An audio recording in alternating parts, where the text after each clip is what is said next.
बिस्मिल्लाहिर्रहमानिर्रहीम।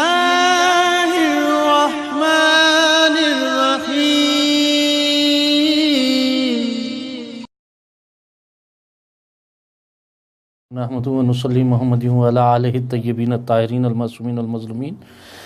अम्मा बादु बिस्मिल्लाहिर्रहमानिर्रहीम। अस्सलामु अलैकुम मोहतरम सामीन। मोमिनन जो अमीर, मुसलमानन जो सरदार, मुहाजिरीन जी पेशानी जो झूमर, वधी चढ़ी करे हमलो करण वारो, कॾहिं न भॼण वारो, हर गद्दार जी रीढ़ जी हड्डी में ज़ुल्फ़कार जी नोक चुभाइण वारो, मर्द मैदान किताब ख़ुदा जो इल्म रखण वारो, महराब इबादत में बहितरीन आबिद, मैदान जंग जो शहसवार, नेज़े जी नोक तलवार जी दहनी जो मालिक, बेहिसाब ख़ैरात करण वारो, काज़दन ऐं बुखाइलनि खे वॾनि वॾनि प्यालनि वारो, पैगम्बर जी कुर्बत ऐं क़राबत जो हामिल, अॼु जो इन कासुरुल असनाम में कासुरुल असनाम काबा मौला अली अलैहिस्सलाम जे लक़बनि मां हिकु लक़ब इहो बि आहे त खाना काबा जे बुतनि खे टोड़ण वारो अली इब्न अबी तालिब आहे। ज़माने में कई यज़दां बणाए मिटाए था सघजनि, बंदनि जेको आहे सो बुतनि खे बि जेको आहे यज़दां ठाहियो, यज़दां चइबो आहे परवरदिगार जी ज़ात खे ऐं सुभाणे ताले जी ज़ात खे। बंदा छा था कनि, यज़दां था ठाहिनि, ख़ुदा था ठाहिनि। केतिरा यज़दां ठाहिया अथनि, किन मूर्तियुनि जी सूरत में, किन बुतनि जी सूरत में, किन इंसाननि जी सूरतनि में बि यज़दां बणाए छॾिया, लेकिन उहे जेतिरा बणायूं बिल आख़िर उहे मिटिजी बि विया। अॼु ठाहियूं ॿिए ॾींहुं उहो उनखे ज़ंग लॻो ऐं मिटियो।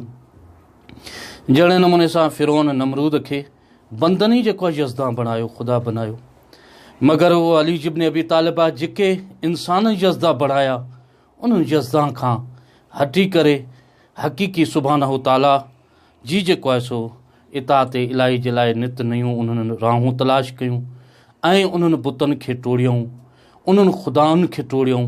इन्हनि खे टोड़ण वारो अली इब्न अबी तालिब आहे। हीअ अलक़ाब जेके आहिनि से पैगम्बर सल्लल्लाहु अलैहि वसल्लम मुख़्तलिफ़ मोरदनि ते ऐं या तारीख़ मुख़्तलिफ़ मोरदनि ते जेको आहे सो अली अलैहिस्सलाम खे ॾिना आहिनि। अली इब्न अबी तालिब जेकॾहिं इंसानु साहिब बसीरत आहे ऐं हिकिड़ी बसीरत ऐं अखियूं जेके आहिनि, कहिड़ियूं बसीरत, ज़ाहिरी बसीरत, ॾिसण जूं बसीरत जूं, ऐं ॿियूं दिलि जी बसीरतूं ऐं क़ल्ब जे बसीरत जेका आहे सा क़ल्ब जूं अखियूं। सभु इंसान मोहतरम आहिनि ऐं सैयद आहिनि, पीर आहिनि, फ़क़ीर आहिनि, लेकिन इंसानु जेको आहे सो हटे नथो, कंहिंखां हटे नथो त आउं पीर आहियां, ऐं फ़क़ीर आहियां, ऐं हीअ आहियां, लेकिन अरजू अन तरीक़ुल मुफ़ाख़िरा अली अलैहिस्सलाम वक़्त जी नज़ाकतनि खे ॾिसी पाण फ़रमायूं असीं सभिनी शयुनि जा मालिक आहियूं। जहिड़े नमूने सां केरु ख़ज़ाने जो मालिक हुजे ऐं ख़ज़ाने मां का शइ खणी ॾेई छॾे त उनजे लाइ का मुश्किल न हूंदी आहे।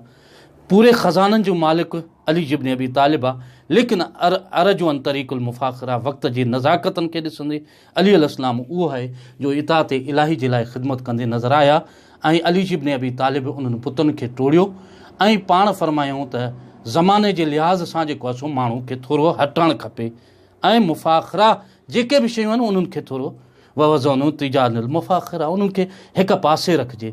कदफ़ल मन नहज़ब जनाइन अव इस्तस्लम फ़राह। हा, उथिजे तॾहिं जॾहिं बालो पर हुजनि, जॾहिं इंसान वटि कुल्हे जल हुजनि, जॾहिं बाज़ू हुजनि।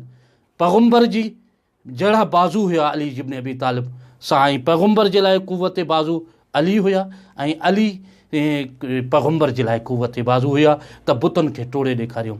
लेकिन उनखां बैदि पाण जेको आहे सो साम्हूं बुत ॾिठूं, लेकिन मुफ़ाख़िरा वक़्त जी तक़ाज़ा कंदे उथबो ज़रूरु तॾहिं जॾहिं कुल्हे झल बंदा ऐं यानी बालो पर थींदा ऐं हुदूद बुलूग़ ताईं पहुचंदा, उहे कवी इंसान थींदा त इंशाअल्लाह वरी बुत टुटंदा।